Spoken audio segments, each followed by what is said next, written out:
Minha filha Beatriz estava organizando os últimos detalhes da minha festa de 70 anos com muito carinho e amor, que até me emocionava ver tanta dedicação.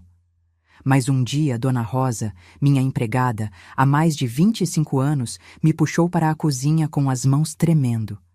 Seus olhos estavam vermelhos de choro quando sussurrou: Dona Vera, não se assuste, mas descobri algo sobre sua filha. Ela não é quem você pensa. Meu coração gelou. Beatriz estava organizando tudo com tanto carinho há meses. O que ela poderia ter feito? Eu jamais imaginei que aquelas palavras revelariam uma traição tão profunda que destruiria completamente a imagem que eu tinha da minha própria família. Mas antes de continuar, confira se você já está inscrito no canal e escreva nos comentários: de onde você está assistindo este vídeo? Adoramos saber até onde nossas histórias estão chegando. Meu nome é Vera, tenho 69 anos e sempre acreditei que conhecia minha filha melhor que ninguém. Beatriz nasceu quando eu tinha 24 anos e desde o primeiro momento em que a segurei nos braços, prometi a mim mesma que seria a melhor mãe possível. Criei ela praticamente sozinha depois que meu marido faleceu, quando Beatriz tinha apenas 8 anos. Trabalhei costurando roupas em casa, fiz faxinas, vendi bolos, fiz de tudo para dar a ela uma vida digna, educação de qualidade, oportunidades que eu nunca tive. Beatriz cresceu e se tornou uma mulher linda e bem-sucedida. Formou-se em administração, conseguiu um bom emprego em uma empresa de consultoria, casou-se com um homem aparentemente decente chamado Felipe. Eles moravam em um apartamento bonito na zona sul da cidade e eu me orgulhava tanto dela. Minha filha única, meu maior tesouro, o resultado de todos os meus sacrifícios. A festa de 70 anos foi ideia dela.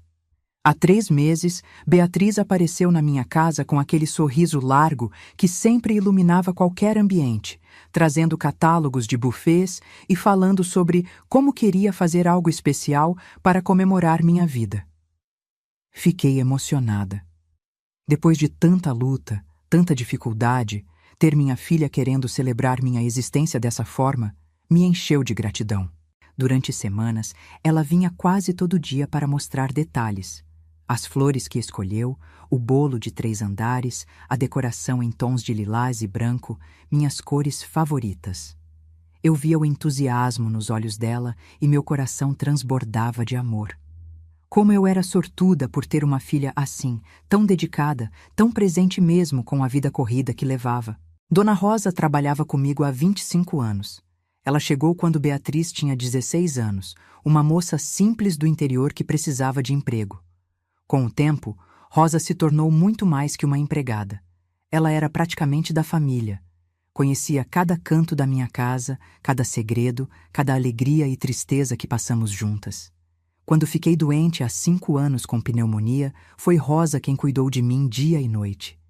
Quando Beatriz se casou, Rosa chorou de emoção ao meu lado. Naquela quinta-feira, faltando apenas 2 dias para a festa, eu estava na sala experimentando o vestido que Beatriz tinha mandado fazer especialmente para mim. Um vestido lilás claro, elegante, com bordados delicados. Beatriz estava tirando fotos, rindo, dizendo que eu estava linda. A casa cheirava a bolo que Rosa estava preparando para testarmos o recheio que seria usado na festa.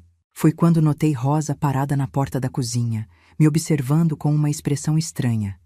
Seus olhos estavam marejados e ela torcia o pano de prato nas mãos com uma força que deixava os nós dos dedos brancos. Aquilo me chamou a atenção porque Rosa nunca demonstrava nervosismo assim. Ela era sempre calma, controlada, a pessoa mais equilibrada que conheci. Continuei conversando com Beatriz sobre a festa, sobre os convidados que viriam, sobre o cardápio. Mas minha atenção estava dividida. Rosa tinha sumido de volta para a cozinha, e eu sentia que algo estava muito errado. Conhecia aquela mulher há 1/4 de século. Sabia quando ela estava preocupada. Beatriz ficou mais 1 hora, organizando listas e confirmando detalhes pelo telefone com o buffet. Quando finalmente se despediu com um beijo carinhoso na minha testa, prometendo voltar no dia seguinte, senti um aperto no peito que não conseguia explicar. Era como se meu corpo soubesse de algo que minha mente ainda se recusava a aceitar. Assim que a porta se fechou, Rosa apareceu na sala.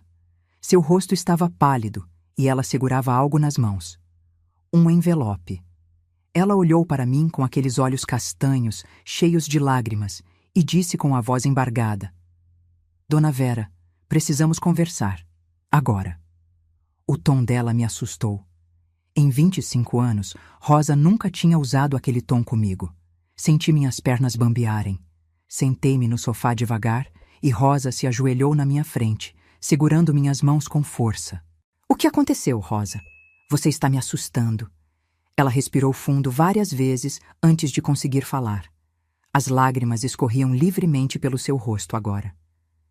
Não se assuste, mas descobri algo sobre sua filha. Algo muito grave, Dona Vera. Algo que vai partir seu coração. Meu mundo parou naquele momento. O relógio na parede continuava marcando os segundos, mas para mim o tempo congelou completamente. Olhei para o envelope nas mãos dela e senti o medo subir pela minha espinha como gelo derretendo. Do que você está falando, Rosa? Ela abriu o envelope com mãos trêmulas e tirou vários papéis de dentro. Reconheci minha assinatura em alguns deles. Eram documentos que Beatriz tinha me pedido para assinar nos últimos meses.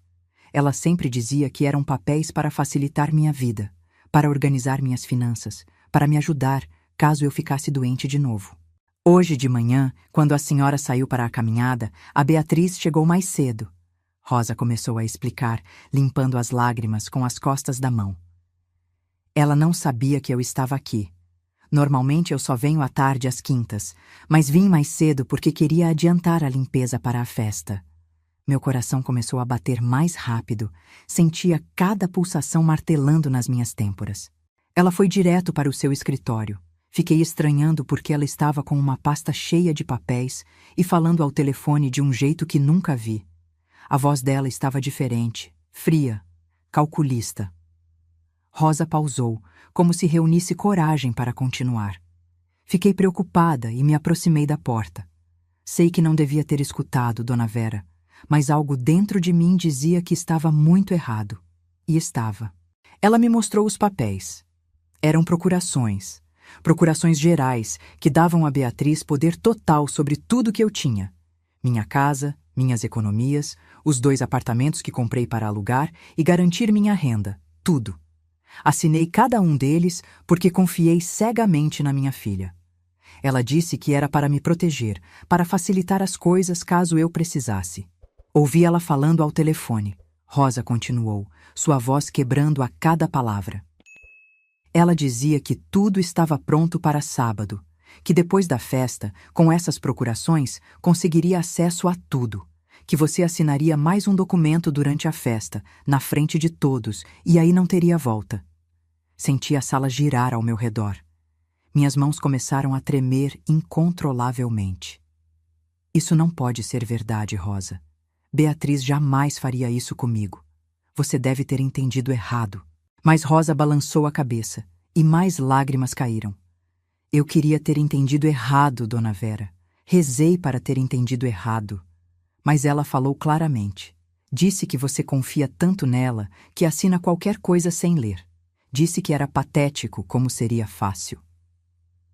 Aquela palavra. Patético. Minha filha tinha me chamado de patética. Senti como se tivessem arrancado meu coração do peito com as mãos. A dor era física, real, sufocante. Tem mais, Rosa sussurrou, e eu não sabia se conseguiria suportar mais alguma revelação. Ela não estava sozinha nisso. Estava falando com alguém chamado Ricardo. Pelos fragmentos que ouvi, parece que esse homem está ajudando ela. Eles planejaram tudo junto. Ricardo? Mas ela é casada com o Felipe, com o... Eu sei, Dona Vera. Por isso fiquei ainda mais chocada. Ela falou de dividir o dinheiro com esse Ricardo. Falou em vender seus apartamentos o mais rápido possível, transferir tudo e depois viajar. Disse que você provavelmente não perceberia até ser tarde demais. Levantei do sofá tão rápido que tive tontura. Precisei me segurar no braço da poltrona para não cair. Minha respiração estava acelerada, meu peito apertado. Beatriz. Minha Beatriz. A menina que amamentei, que embalei para dormir cantando canções de ninar, que ensinei a andar segurando suas mãozinhas pequenas. Aquela Beatriz estava planejando me roubar. Onde estão esses papéis agora? Consegui perguntar, minha voz saindo rouca. Ela levou a maioria, mas consegui fotografar alguns quando ela foi ao banheiro. Fiz cópias na papelaria da esquina antes de você voltar. Rosa me entregou as cópias. E gravei parte da conversa no meu celular. Não sei se vai servir de alguma coisa, mas achei que você precisava saber a verdade. Peguei o celular dela com mãos trêmulas e apertei o play. A voz da minha filha saiu do aparelho, clara e inconfundível. Mas era uma voz que eu não conhecia. Fria, calculista, sem nenhum traço do amor que sempre pensei que ela sentia por mim. Está tudo encaminhado.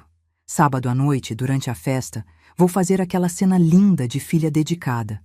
Vou entregar para ela um último documento, dizendo que é para garantir que ela seja bem cuidada na velhice. Todos vão ver como sou atenciosa. Ela vai assinar sem nem ler, como sempre faz. E pronto, teremos acesso a tudo. Ouvi a voz de um homem respondendo, esse Ricardo que eu não conhecia. Tem certeza que ela não vai desconfiar? Beatriz riu. Uma risada que me cortou como vidro. Minha mãe? Nunca! Ela é ingênua demais. Acha que sou a filha perfeita.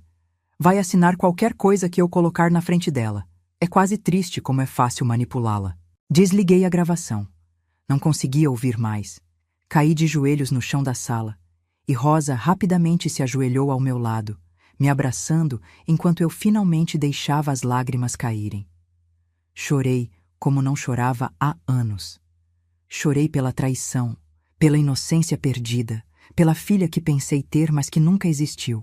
Não sei quanto tempo fiquei ali no chão, abraçada com Rosa, chorando até não ter mais lágrimas.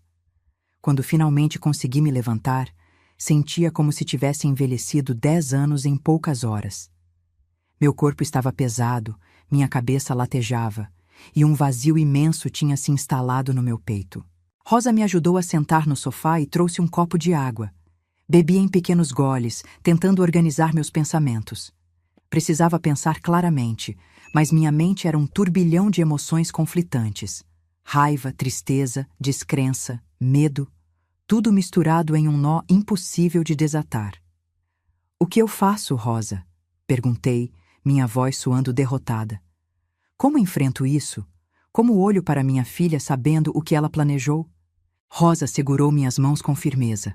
Seus olhos, sempre tão gentis, agora mostravam uma determinação que raramente via.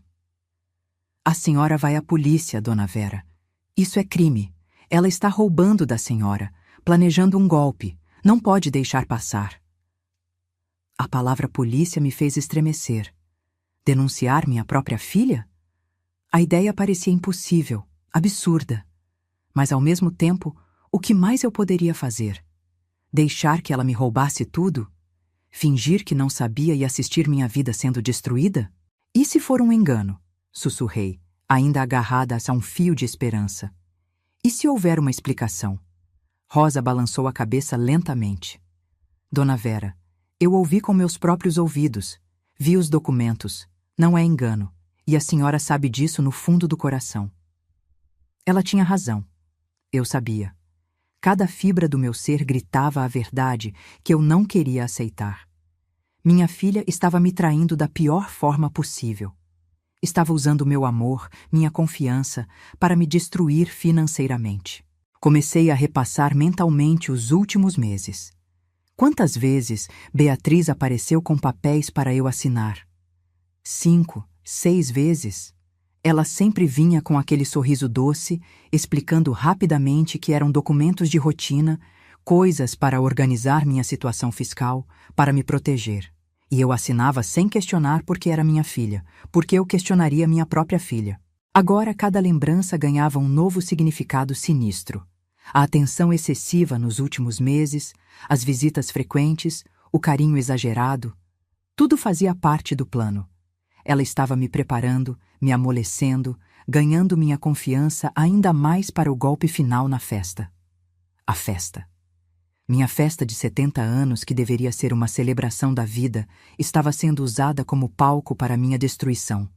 A ironia doía tanto quanto a traição. Preciso ver esses documentos que assinei, falei, me levantando com dificuldade. Preciso entender o tamanho do estrago. Fui até meu escritório, um cômodo pequeno onde guardava meus papéis importantes. Beatriz sempre soube onde ficava tudo porque eu nunca escondi nada dela. Por que esconderia?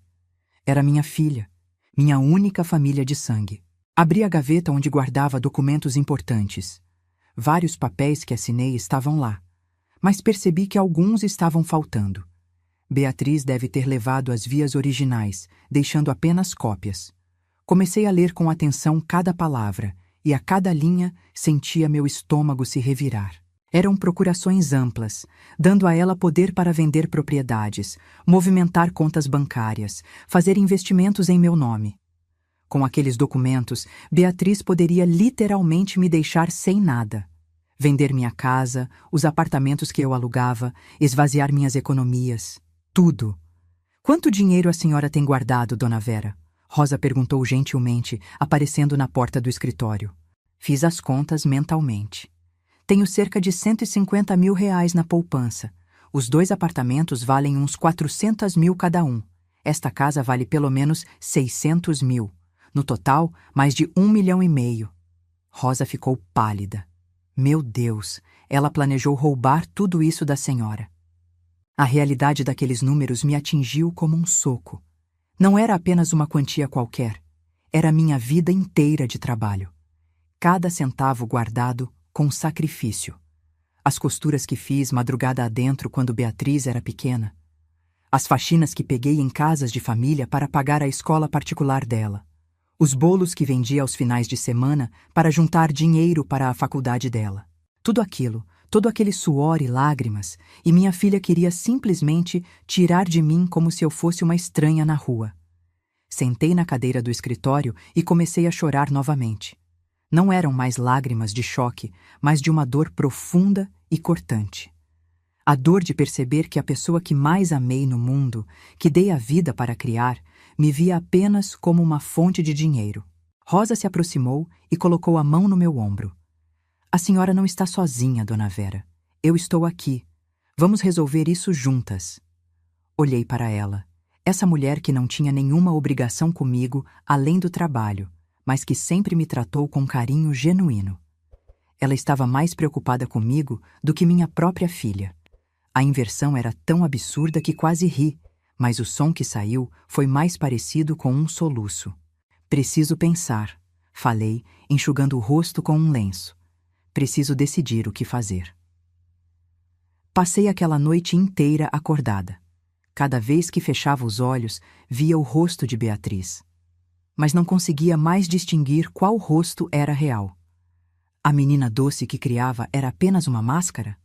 Ela sempre foi assim e eu nunca percebi? Ou algo mudou nela ao longo dos anos? Repassei mentalmente toda a vida dela. Procurei sinais, pistas que eu poderia ter perdido, pequenas mentiras na infância que perdoei fácil demais. Aquela vez que sumiu dinheiro da minha bolsa quando ela tinha 15 anos e ela culpou uma amiga que estava em casa. Eu acreditei nela sem questionar. A amiga nunca mais voltou a nos visitar. Ou quando ela conseguiu aquele emprego na consultoria. Disse que foi por mérito próprio, mas depois descobri casualmente que o dono da empresa era pai de uma amiga dela. Quando perguntei, ela mudou de assunto rapidamente. Não insisti porque não queria parecer desconfiada. Quantos sinais eu ignorei ao longo dos anos porque era mais fácil acreditar que minha filha era perfeita. Às 5 da manhã, tomei minha decisão. Não podia deixar isso passar. Não porque queria vingança, mas porque precisava me proteger. E talvez, só talvez, enfrentar as consequências de seus atos fosse a única chance de Beatriz realmente mudar. Liguei para Rosa assim que o dia clareou. Ela atendeu no primeiro toque, como se também não tivesse dormido. Vou à polícia, anunciei. Mas antes preciso de provas mais sólidas. Você disse que ela vai trazer mais um documento na festa? Sim, ouvi ela falando que seria a peça final. Então vamos deixá-la fazer isso, mas dessa vez com testemunhas, muitas testemunhas. Passei o dia seguinte, sexta-feira, planejando. Liguei para um advogado que um amigo havia me recomendado anos atrás. Dr. Paulo era especialista em direito de família e crimes contra o patrimônio. Quando contei minha história, ele ficou em silêncio por longos segundos. Senhora Vera, o que sua filha está fazendo é gravíssimo. Estamos falando de estelionato, apropriação indébita, abuso de confiança. Se comprovado, ela pode pegar vários anos de prisão. A palavra prisão me fez engasgar. Minha filha na prisão. A imagem era insuportável. Mas tem que ser assim? Não tem outro jeito?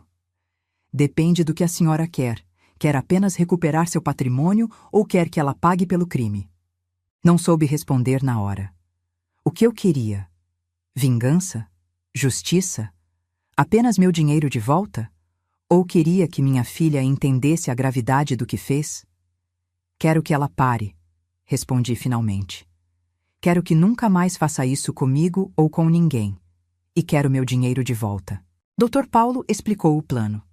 Eu deixaria Beatriz apresentar o documento na festa, na frente de todos os convidados, mas antes de assinar, eu leria em voz alta, explicaria o que aquilo significava e exporia o golpe. Ele estaria presente, junto com um tabelião e, se necessário, a polícia. É importante que seja público, ele explicou. Com tantas testemunhas, ela não poderá alegar que foi coagida ou que os documentos são falsos. Concordei, mesmo sentindo meu coração se despedaçar com a ideia. Expor minha filha assim, na frente de amigos e família. Mas que escolha eu tinha? Beatriz apareceu na sexta à tarde, como sempre, toda sorridente. Trouxe mais flores para a decoração da festa e ficou horas organizando detalhes. Eu a observava em silêncio, tentando encontrar algum traço de remorso, algum sinal de que ela estava tendo dúvidas. Mas não vi nada além da máscara perfeita da filha dedicada. Em certo momento, ela me abraçou e sussurrou. Amanhã vai ser o dia mais especial da sua vida, mãe. Preparei uma surpresa linda para você. Tive que morder a língua para não gritar.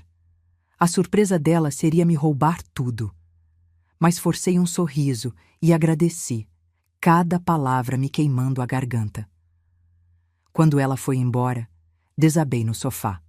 Rosa apareceu com um chá e sentou ao meu lado em silêncio.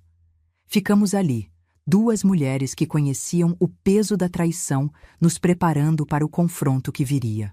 A manhã de sábado amanheceu ensolarada e bonita, cruel na sua normalidade.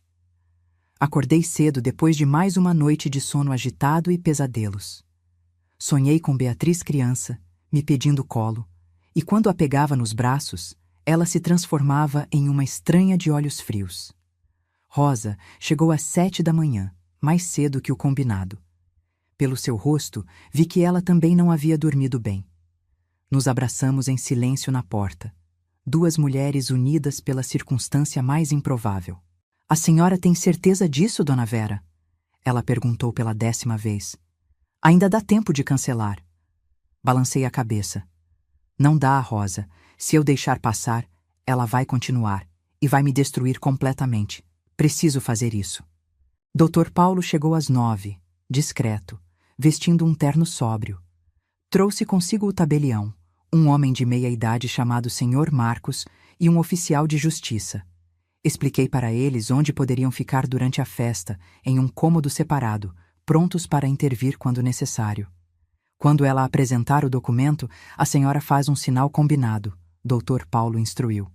Nós entramos, o tabelião autentica tudo o que aconteceu e o oficial documenta para eventual processo. Assenti, sentindo meu estômago revirar. Faltavam poucas horas para a festa. Poucas horas para confrontar minha filha na frente de todos. Tentei me arrumar, mas minhas mãos tremiam tanto que mal conseguia passar o batom. Rosa precisou me ajudar a fechar o zíper do vestido lilás que Beatriz havia mandado fazer.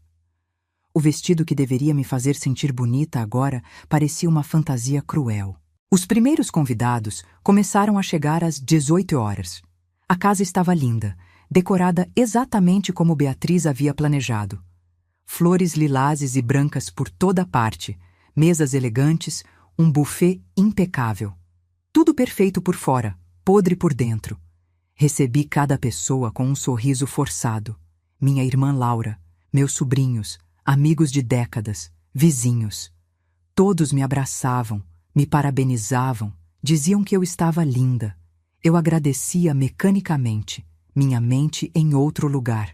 Beatriz chegou às 18h30, radiante em um vestido azul marinho. Ela trazia Felipe, o marido, que me cumprimentou com educação. Olhei para ele me perguntando se sabia do plano ou se também era vítima da minha filha. Mãe, você está maravilhosa. Beatriz me abraçou forte, beijou meu rosto. A hipocrisia daquele gesto me nauseou, mas retribuí o abraço, interpretando meu papel. A festa transcorreu. Conversas, risadas, comida, bebida.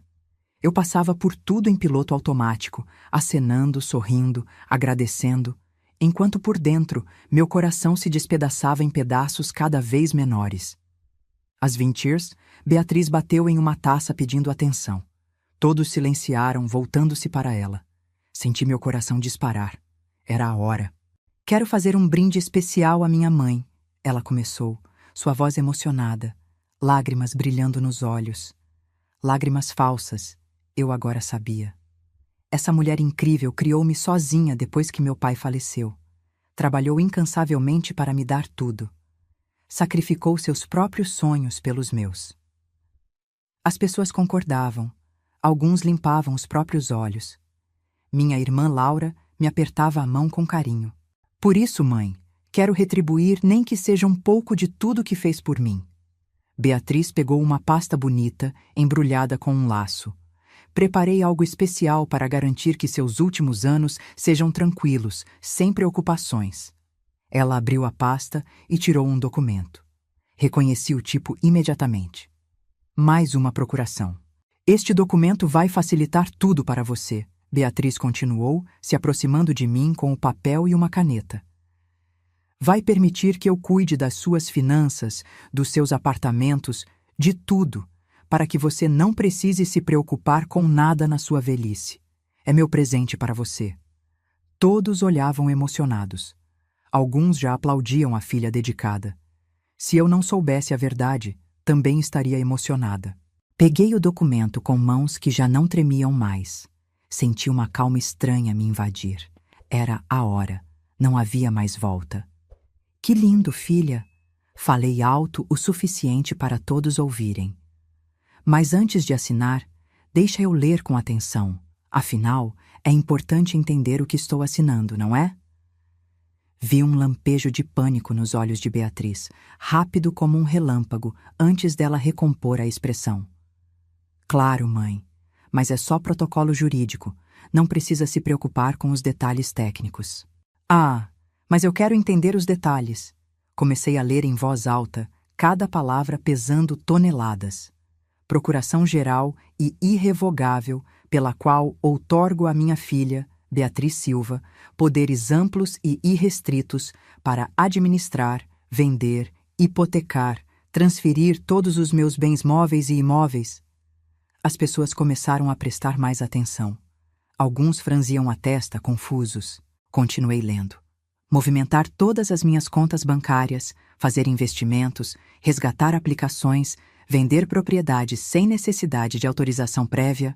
Mãe, Beatriz tentou me interromper, seu sorriso ficando forçado. Você está deixando todos entediados com isso. Pode ler depois em casa, com calma. Não, filha. Acho importante que todos ouçam. Olhei ao redor. Afinal, com este documento, minha filha poderia vender minha casa, meus apartamentos, esvaziar minhas contas, e eu não poderia fazer nada para impedir. É isso que significa irrevogável. O silêncio agora era pesado, desconfortável. Laura me olhava confusa. Os outros convidados trocavam olhares. É só uma precaução legal, mãe, Beatriz insistiu, a voz perdendo a doçura. Para caso você fique doente ou incapacitada, é para te proteger. Para me proteger, repeti, e algo dentro de mim se quebrou. Todas as lágrimas que segurei, toda a dor reprimida, explodiram. Ou para me roubar. O silêncio agora era absoluto. Até a música de fundo parecia ter parado. Mãe, o que você está dizendo? Beatriz estava pálida. Olhei nos olhos dela. Minha filha, minha mentirosa. Estou dizendo que descobri seu plano, Beatriz. Descobri tudo. As procurações que me fez assinar nos últimos meses. O tal Ricardo que está te ajudando. O plano de vender tudo e fugir com meu dinheiro. Gaspes de choque ecoaram pela sala. Beatriz ficou branca como papel. Isso é loucura. Quem te colocou essas ideias na cabeça? Ninguém colocou nada. Ouvi você mesma. Tenho gravações das suas conversas, cópias dos documentos fraudulentos. Olhei ao redor para os convidados chocados. Minha filha planejou me roubar mais de R$1,5 milhão. Ia usar minha própria festa de aniversário como palco para o golpe final. Beatriz tentou um último blefe. Você está confusa, mãe. Talvez seja a idade. Talvez precise de ajuda médica. Eu nunca faria isso. Fiz o sinal combinado. Dr. Paulo, o tabelião e o oficial de justiça entraram na sala. A visão deles fez Beatriz recuar, o pouco de cor que ainda tinha no rosto desaparecendo completamente. Dr. Paulo é meu advogado, expliquei calmamente. Ele tem todas as provas do que você fez. As procurações falsas, as gravações, tudo. O silêncio que se seguiu foi sepulcral. Beatriz olhava de mim para Dr. Paulo e de volta para mim, sua boca abrindo e fechando sem emitir som. Era como assistir uma máscara se despedaçar em tempo real. A filha dedicada e carinhosa desapareceu, dando lugar a uma estranha de olhos duros e calculistas. Felipe, o marido, se aproximou dela. Beatriz, do que ela está falando? Que gravações? Que procurações? Ela não respondeu. Apenas continuava me encarando e pela primeira vez vi algo genuíno em seu rosto. Ódio puro. Dr. Paulo se adiantou, muito profissional. Boa noite. Peço desculpas por interromper a celebração, mas vim a pedido da Dona Vera para documentar uma tentativa de fraude. Ele mostrou a pasta que trazia. Tenho aqui cópias de diversas procurações que foram assinadas pela aniversariante nos últimos meses, todas elas dando poderes excessivos e irregulares à sua filha. Minha irmã Laura se levantou, vindo até mim. Vera, o que está acontecendo? Isso é verdade? Assenti, sentindo as lágrimas finalmente escorrerem livres pelo meu rosto. É verdade, Laura. Beatriz vem me roubando há meses e hoje ia dar o golpe final. Rosa apareceu do nada ao meu lado, me apoiando. Sua presença me deu forças para continuar. Mentira! Beatriz finalmente encontrou sua voz, mas era uma voz estridente, desesperada. Ela está inventando tudo isso. Provavelmente foi essa empregada aí que colocou essas ideias na cabeça dela. Está tentando se aproveitar de uma senhora confusa. Não estou confusa, Beatriz. Minha voz saiu firme agora, alimentada pela raiva que finalmente permitia sentir. E Rosa não inventou nada. Ela te ouviu falando ao telefone com seu cúmplice Ricardo, planejando como ia me roubar. Dr. Paulo pegou seu celular. Com a permissão da Dona Vera, vou tocar a gravação que ela me forneceu. Beatriz ficou lívida. Não! Isso é invasão de privacidade, é ilegal. Na verdade, o tabelião interveio. Quando há suspeita fundada de crime, especialmente contra uma pessoa vulnerável como uma idosa, a gravação pode ser admitida como prova. Dr. Paulo apertou play. A voz de Beatriz ecoou pela sala silenciosa, aquela voz fria e calculista que eu havia escutado no celular de Rosa. Está tudo encaminhado. Sábado à noite, durante a festa, vou fazer aquela cena linda de filha dedicada. Vou entregar para ela um último documento, dizendo que é para garantir que ela seja bem cuidada na velhice.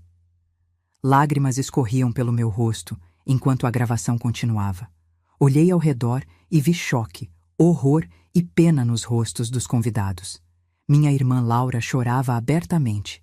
Alguns vizinhos balançavam a cabeça, incrédulos, quando a parte sobre me manipular facilmente tocou.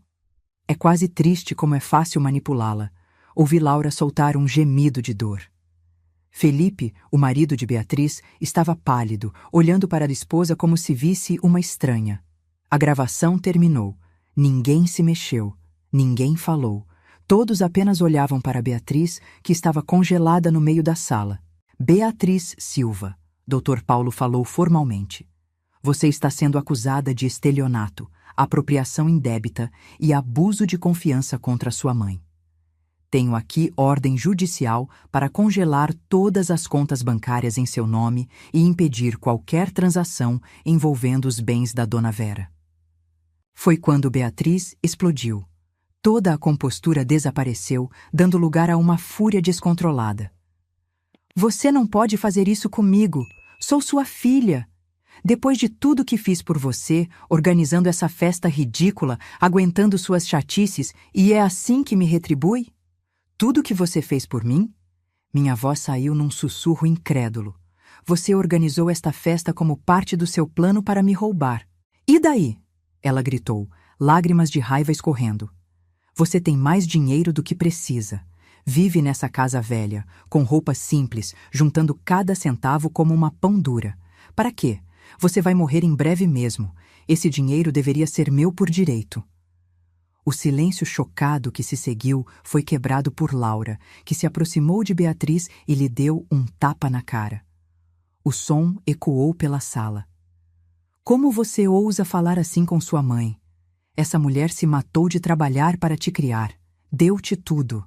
Beatriz levou a mão à bochecha vermelha, olhos arregalados. Então algo dentro dela pareceu quebrar completamente. Ela começou a rir, uma risada histérica e assustadora. Deu-me tudo? Me deu uma infância de privações. Enquanto outras crianças tinham roupas de marca, eu usava coisas costuradas por ela. Enquanto minhas amigas viajavam nas férias, eu ficava presa em casa.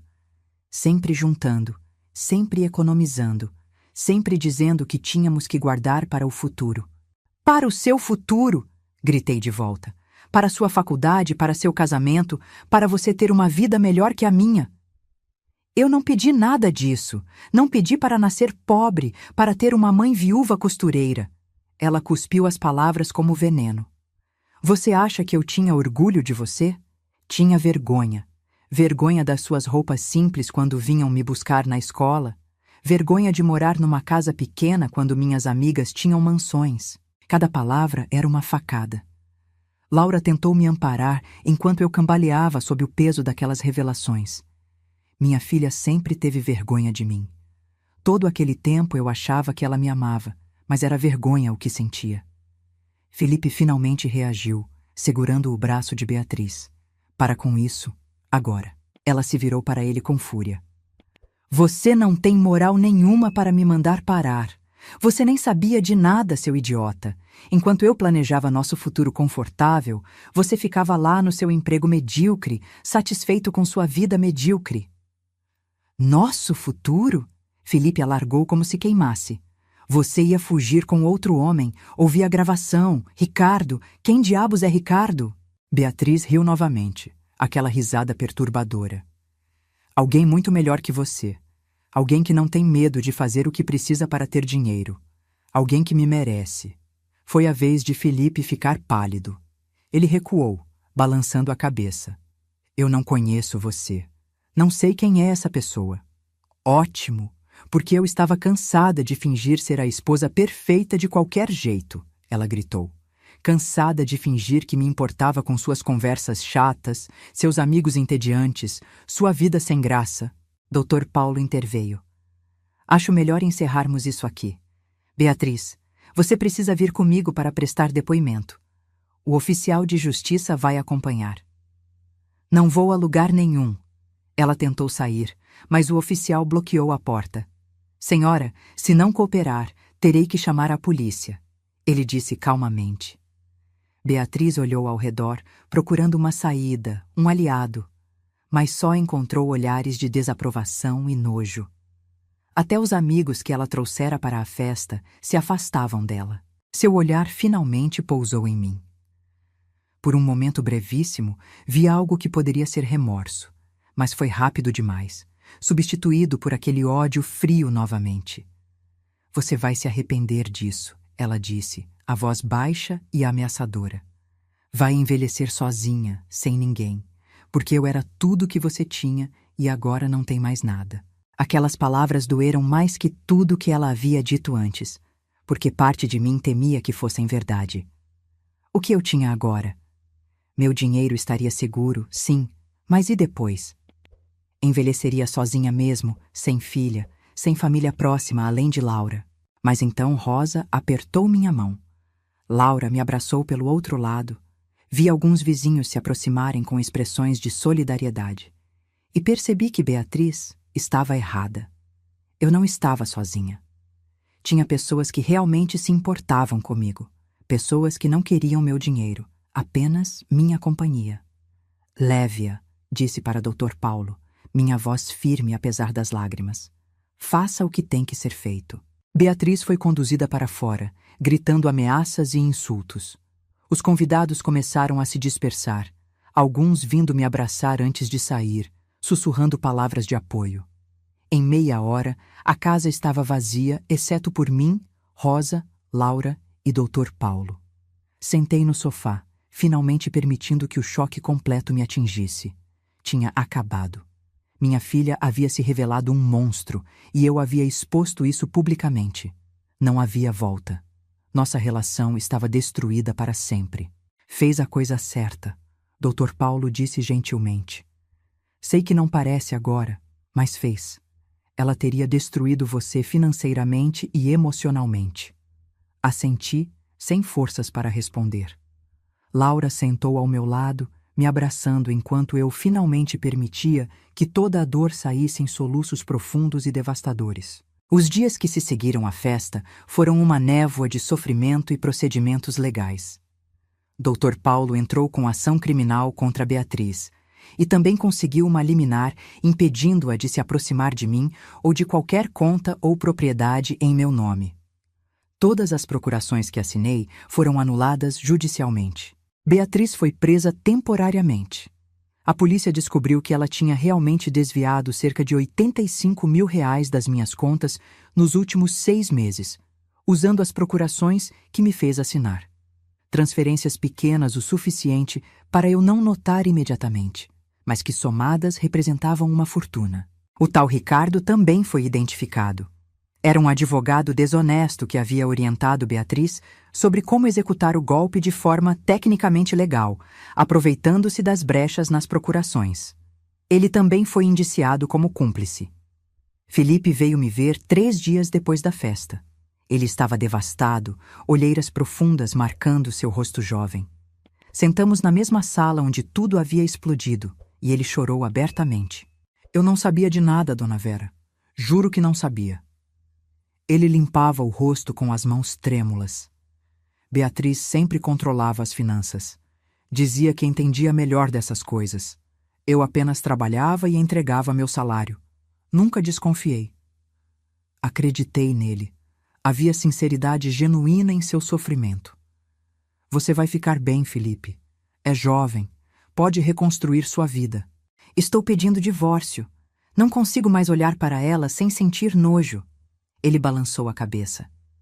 Como alguém faz isso com a própria mãe? Que tipo de pessoa? Não tinha resposta.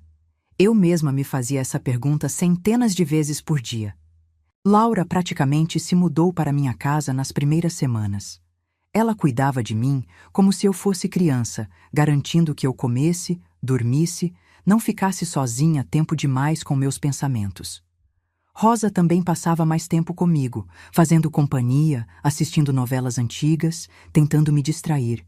Mas não havia distração suficiente no mundo para apagar a dor.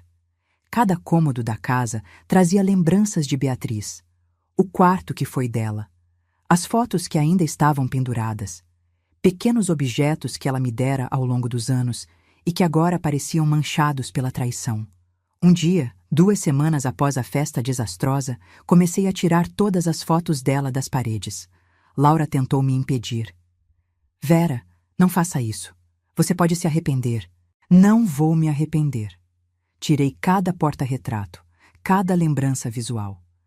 Essa pessoa nunca existiu de verdade. Era tudo mentira. Não quero mais ver o rosto dela mentindo para mim através dessas fotos falsas. Guardei tudo em caixas e levei para o porão. Foi como um enterro simbólico da filha que pensei ter tido. O processo criminal avançava. Dr. Paulo explicou que, com todas as provas, gravações, documentos, testemunhas da festa, o caso contra Beatriz era sólido. Ela provavelmente seria condenada a pelo menos 8 anos de prisão por estelionato qualificado e apropriação indébita. 8 anos. Minha filha de 41 anos sairia da prisão quase aos 50. E eu teria quase 80 se vivesse tanto tempo. Beatriz conseguiu fiança depois de uma semana presa.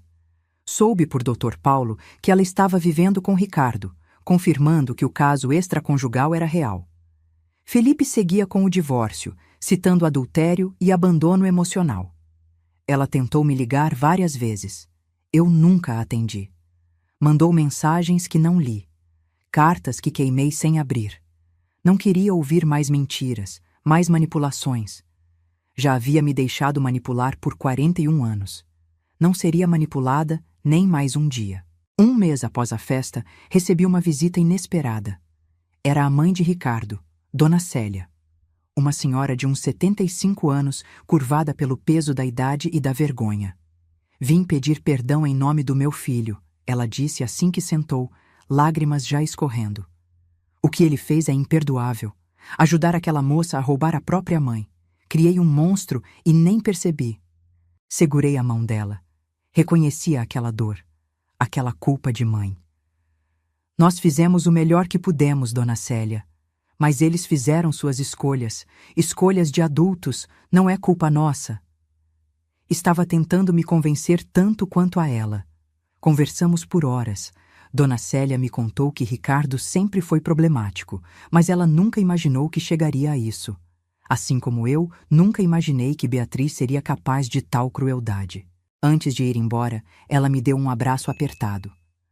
Somos mães de criminosos agora. É um clube que ninguém quer fazer parte. Suas palavras ficaram ecoando na minha cabeça por dias. Mãe de criminosa. Era isso que eu era agora. Todos os sacrifícios, todo o amor, todo o trabalho duro.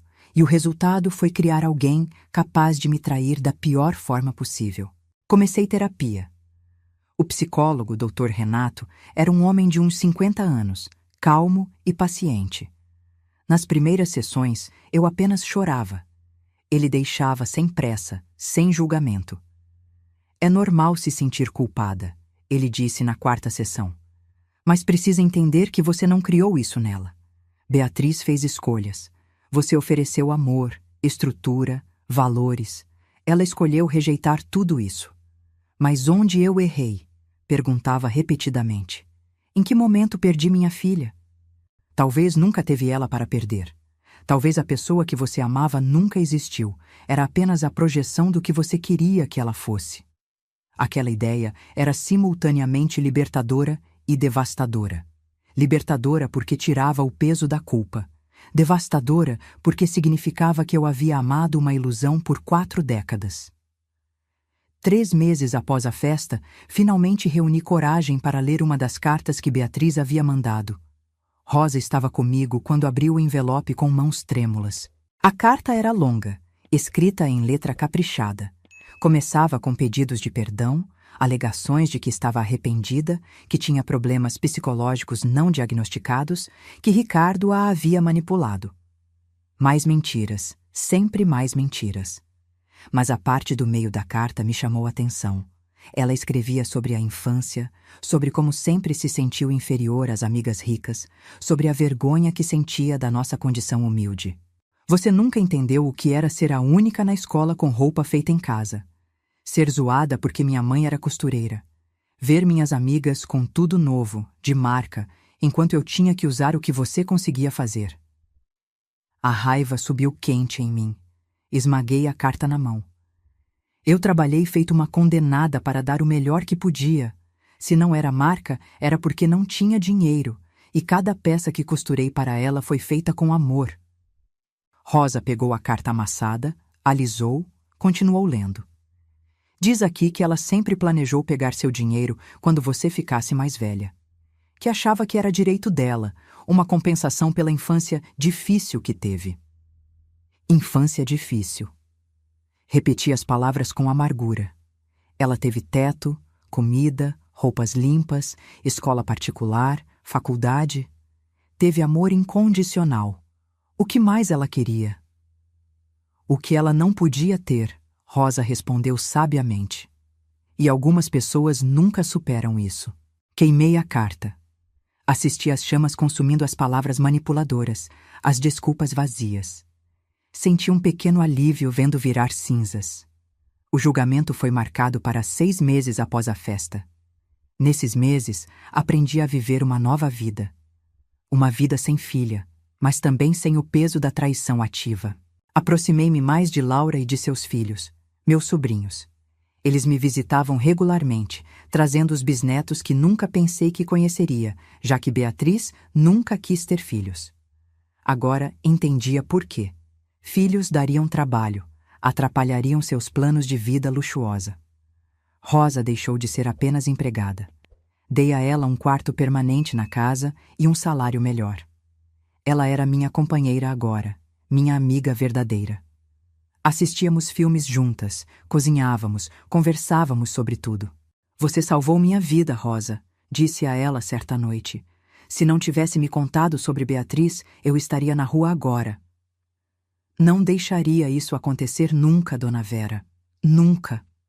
Ela apertou minha mão. A senhora sempre foi boa para mim. Me tratou como gente quando outros me tratavam como mobília. Era minha obrigação protegê-la.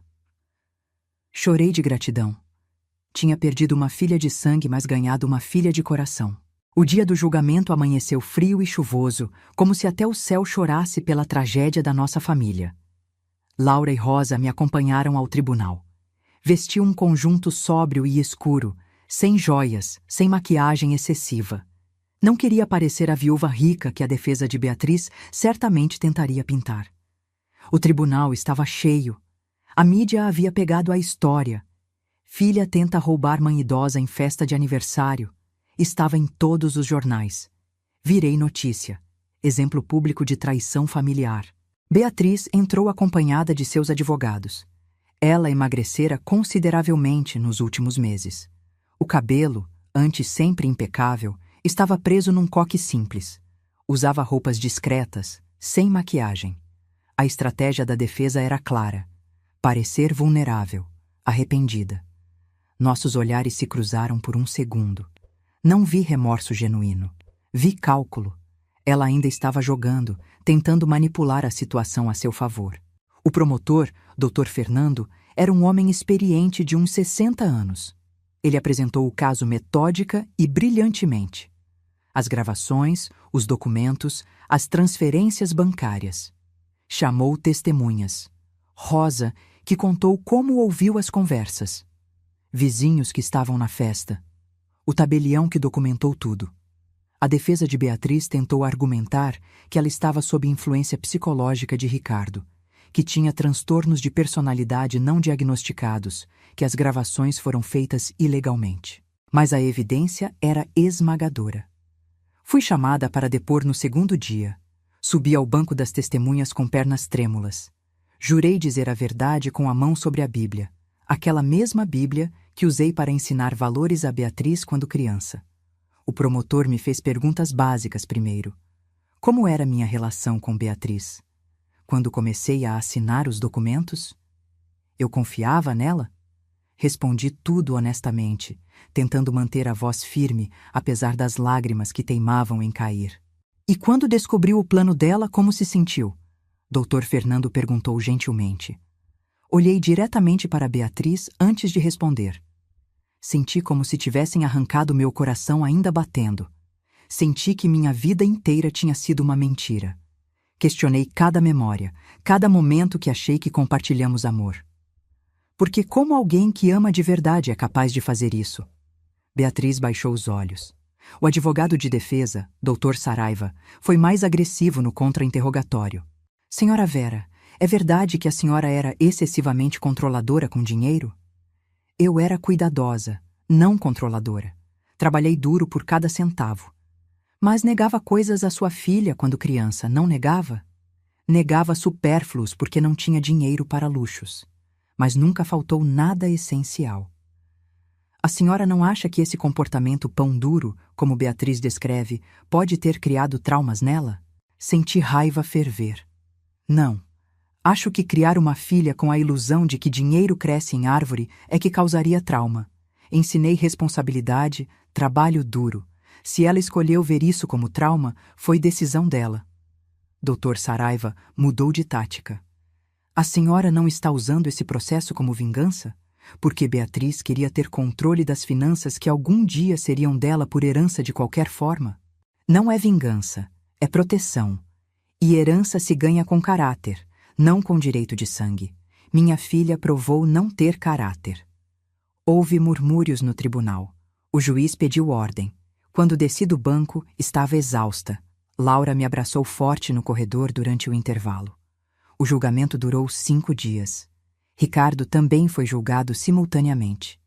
Ambos foram considerados culpados em todos os crimes: estelionato qualificado, apropriação indébita, formação de quadrilha. O juiz, Dr. Mendes, era um homem de uns 65 anos com expressão severa. Quando leu a sentença, o silêncio no tribunal era absoluto. Beatriz Silva, você foi considerada culpada de crimes gravíssimos contra sua própria mãe, uma senhora idosa que confiou em você incondicionalmente. Abusou dessa confiança da maneira mais vil. Pelos crimes comprovados, condeno-a a 12 anos de reclusão em regime fechado. 12 anos. Ouvi gaspes ao redor. Beatriz empalideceu, mas não chorou. Apenas ficou olhando fixo para a frente. Ricardo recebeu 10 anos como cúmplice. A sentença também determinava que todo o dinheiro desviado fosse devolvido com correção e multa. Beatriz e Ricardo teriam que vender todos os bens para ressarcir. Saí do tribunal em silêncio. A mídia gritava perguntas que não respondi. Laura e Rosa me protegeram até o carro. No caminho para casa, ninguém falou. O que havia para dizer? Justiça tinha sido feita, mas não havia sensação de vitória. Apenas um vazio imenso. Naquela noite, sentada na sala silenciosa, olhei para o espaço na parede onde antes havia uma foto de Beatriz, criança sorrindo, sem dentes da frente.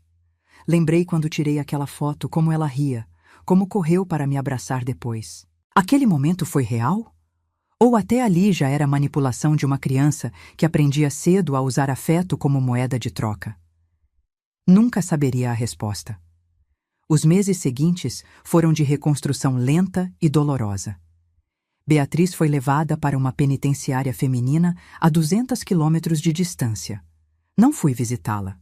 Não tinha forças, não tinha vontade, não tinha mais nada para dizer. Ela escrevia cartas regularmente. 2, 3 vezes por semana. Rosa as trazia do correio e eu decidia se abriria ou não. A maioria queimava sem ler. Algumas abria em momentos de fraqueza. Eram sempre variações do mesmo tema. Desculpas que soavam vazias, alegações de arrependimento que pareciam mecânicas, pedidos de perdão que nunca especificavam exatamente do que estava se arrependendo. Uma carta, contudo, foi diferente. Chegou no meu aniversário de 71 anos, exatamente 1 ano após a festa desastrosa. Desta vez ela não pedia perdão. Apenas escrevia sobre sua vida na prisão. Descrevia a rotina, as outras detentas, os trabalhos que fazia. Contava que estava fazendo terapia obrigatória, participando de grupos de apoio. Dizia que pela primeira vez estava realmente tentando entender por que fez o que fez. Não espero que me perdoe, escreveu no final. Talvez nem eu mesma consiga me perdoar, mas quero que saiba que estou tentando ser uma pessoa melhor, mesmo que seja tarde demais para a nossa relação. Guardei aquela carta. Não sei por quê. Talvez porque era a primeira que soava genuinamente honesta, sem tentativa de manipulação. Minha vida seguia. Laura me convenceu a viajar, algo que nunca fiz muito. Fomos para o litoral, passamos 1 semana em uma pousada simples vendo o mar. Foi terapêutico. Rosa ia junto. As 3, mulheres de diferentes idades e histórias, unidas pela circunstância e por afeto genuíno.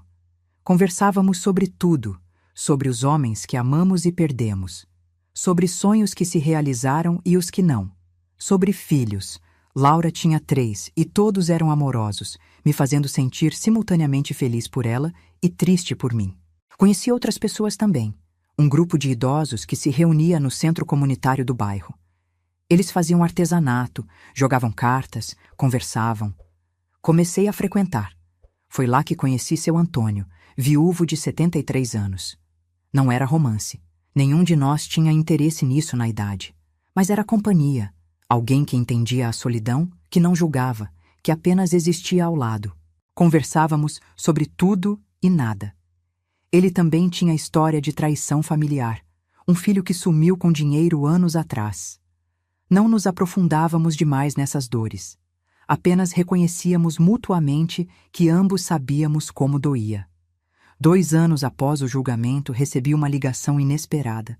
Era da psicóloga da penitenciária, doutora Ana. Dona Vera, sei que a senhora provavelmente não quer falar sobre Beatriz, mas achei importante ligar. Ela está fazendo progresso genuíno na terapia. Pela primeira vez está realmente confrontando suas ações e assumindo responsabilidade real. Fiquei em silêncio, sem saber o que dizer. Doutora Ana continuou. Não estou pedindo que a perdoe ou visite, apenas achei que deveria saber. Às vezes, quando tudo está perdido, as pessoas finalmente conseguem enxergar quem realmente são. Agradeci e desliguei. A informação ficou comigo por dias. Beatriz estava mudando? Era possível? Ou era apenas mais uma manipulação, dessa vez usando a psicóloga como intermediária? Decidi que não importava. Mudando ou não, nossa relação estava irremediavelmente quebrada. Havia coisas que perdão não consertava. Comecei a trabalhar como voluntária em um abrigo para mulheres vítimas de violência doméstica. Muitas tinham histórias de abuso financeiro por parte de familiares. Eu entendia aquela dor. Podia ajudar. Costurava roupas para as crianças do abrigo, assim como costumava fazer para Beatriz. Mas agora cada ponto era dado com consciência diferente. Não esperava gratidão, não criava expectativas. Apenas ajudava porque podia, porque queria. Uma das mulheres, jovem de uns 25 anos chamada Júlia, me lembrava Beatriz na idade. Mesmos cabelos escuros, mesma estrutura facial. A primeira vez que a vi, meu coração apertou. Mas Júlia era doce, genuinamente grata por cada pequena ajuda. Quando dei a ela um vestido que costurei, ela chorou e me abraçou forte. A senhora nem me conhece e faz isso por mim. Minha própria mãe nunca fez nada assim. Entendi naquele momento que Beatriz estava errada sobre uma coisa. Não eram as roupas de marca que importavam, era o amor com que eram dadas.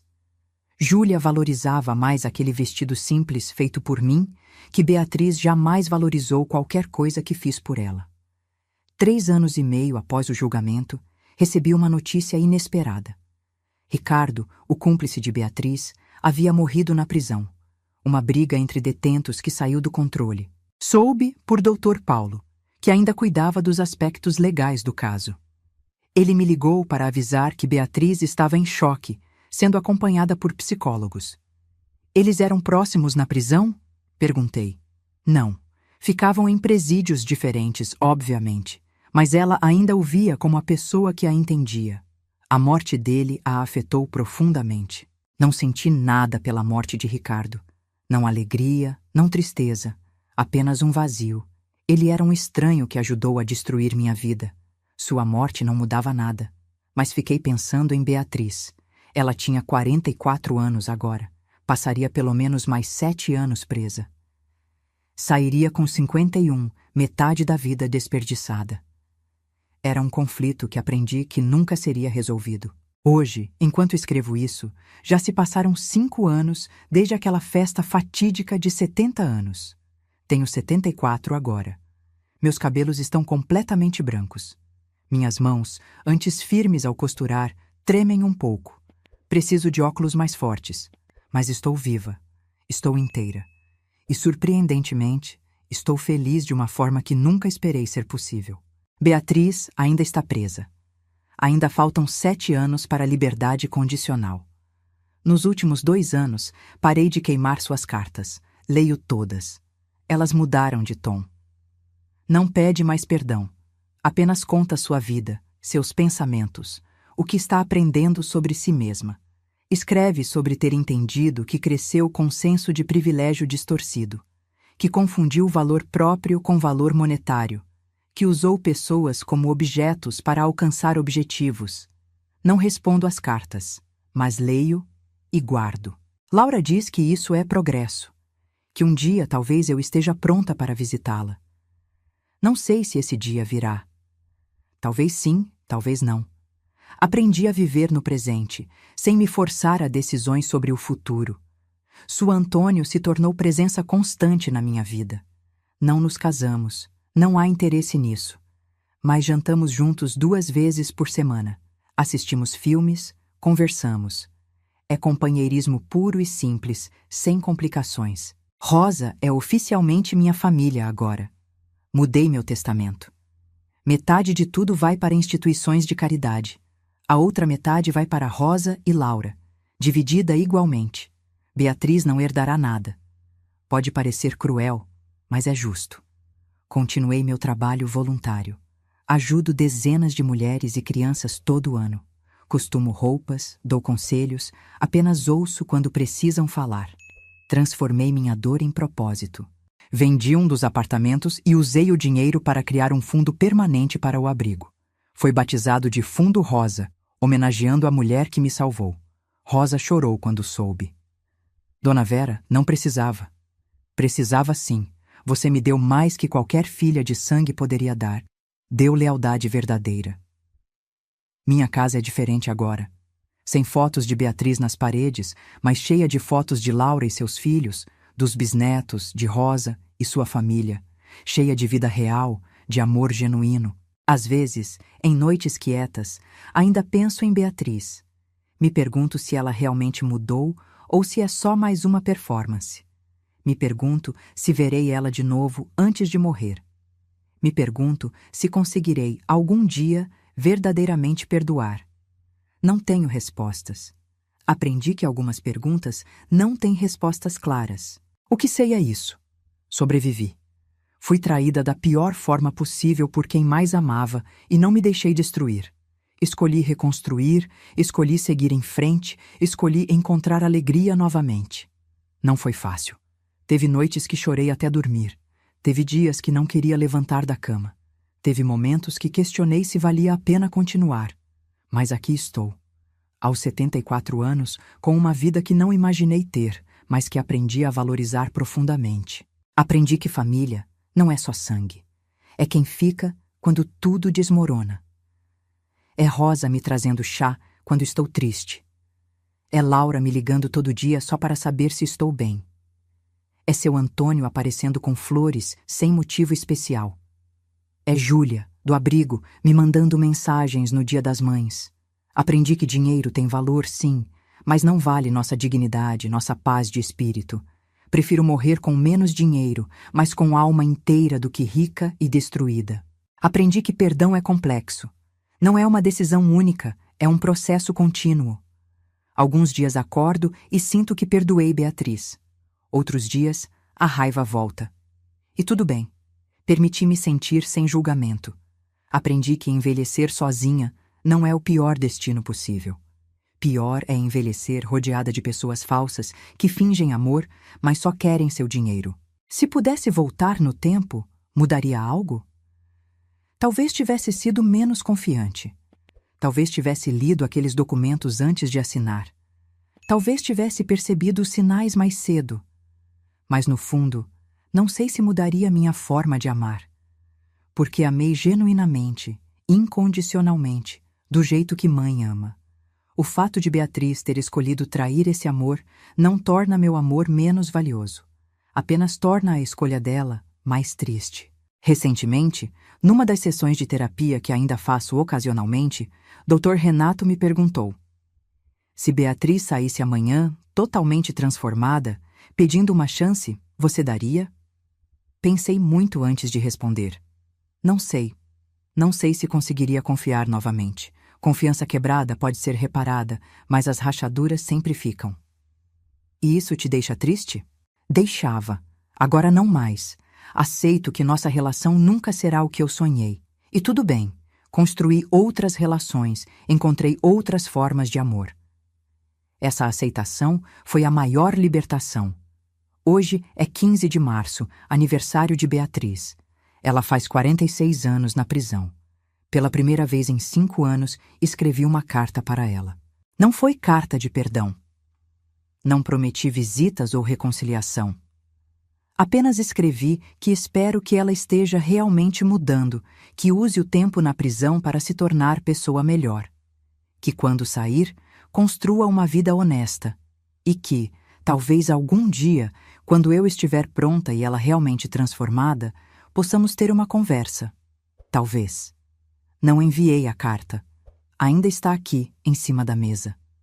Não sei se vou enviar, mas escrever já foi terapêutico. Rosa entrou agora, trazendo chá e biscoitos. Sentou ao meu lado, viu a carta, não comentou. Apenas ficou ali, presença silenciosa e reconfortante. Dona Vera, ela disse depois de um tempo, a senhora é a pessoa mais forte que conheço. Balancei a cabeça. Não sou forte, Rosa. Apenas sobrevivi. Isso é ser forte. Talvez ela tenha razão. Olho pela janela e vejo o sol se pondo, pintando o céu de laranja e rosa. Mais um dia terminando, mais um dia que sobrevivi, que vivi, que encontrei pequenos momentos de alegria. Tenho 74 anos. Não sei quantos me restam, mas sei que cada dia que me resta será vivido com dignidade, cercada de pessoas que realmente me amam, fazendo diferença na vida de quem posso ajudar. Beatriz me tirou muito. Minha inocência, minha confiança cega, minha fantasia de família perfeita. Mas não tirou minha essência. Não tirou minha capacidade de amar, de reconstruir, de seguir em frente. E isso, no final, é minha maior vitória. Agora, se você gostou dessa história, clica em se inscrever e me diz nos comentários qual parte te deixou de queixo caído. Foi quando Rosa revelou a traição, quando Beatriz confessou tudo na festa, ou quando Vera decidiu seguir em frente sem a filha. Ah, e não esqueça de se tornar membro para ter acesso a vídeos exclusivos que não posto aqui. Te espero lá.